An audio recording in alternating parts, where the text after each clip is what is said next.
Oh, well, yes, management changes galore in the FMCG space, in the broader consumption space in the last 2 quarters and in this year entirely in general as well. Let's start by talking about the big one. That is the most recent one at Britannia, wherein Varun Berry has resigned from the post of Vice Chairman, MD and CEO. After 13 years, he's going to be replaced by Mr. Rakshit Hargave of ex-Birla Opus Paints, and he's going to be taking over as CEO from the 15th of December. Before that, the current CFO of the company will be the interim CEO. Moving away from that, HUL also made the headlines recently on account of management change over there. Outgoing CEO Rohit Java stepped down after a 2-year stint, which is the shortest ever for an HUL chief, and he was replaced with Unilever veteran Priya Nair, who took over as the new MD and CEO with effect of 1st of August. Next up, Nestle India was also in the headlines on account of management change. Long-serving MD Suresh Narayanan retired in August of this year, after which the new managing director Manish Tiwari took charge with effect from the 1st of August.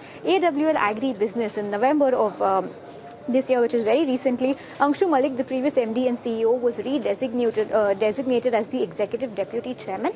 And on the flip side, Shrikant Kanhere was appointed as the MD and CEO, transitioning him from his role of Deputy CEO and CFO. So that was a promotion for him on that front. Moving away from core FMCG, let's talk about the broader consumption space. And Titan also, their Managing Director, C.K. Venkatraman's term will be ending on December 31 this year after about more than 30 years at Titan. So that's a very long stint for him over there, and he is going to be replaced by Mr. Ajay Chawla, who will become the new MD on 1st of Jan 2026. Avenue Supermarts DMart was also in focus when a few quarters ago we learned that MD and CEO Neville Narona will be succeeded by Anshul Asawa in February of 2026. Remember, Asawa joined he joined the company as a CEO designate in March of this year to ensure a smooth transition of power. And lastly, from the unlisted space, you have Hindustan Coca-Cola Beverages, wherein Hemant Rupani, the first external candidate to lead Coca-Cola's bottling business in India, he took power from CEO Juan Pablo Rodriguez with effect from 8th of September this year.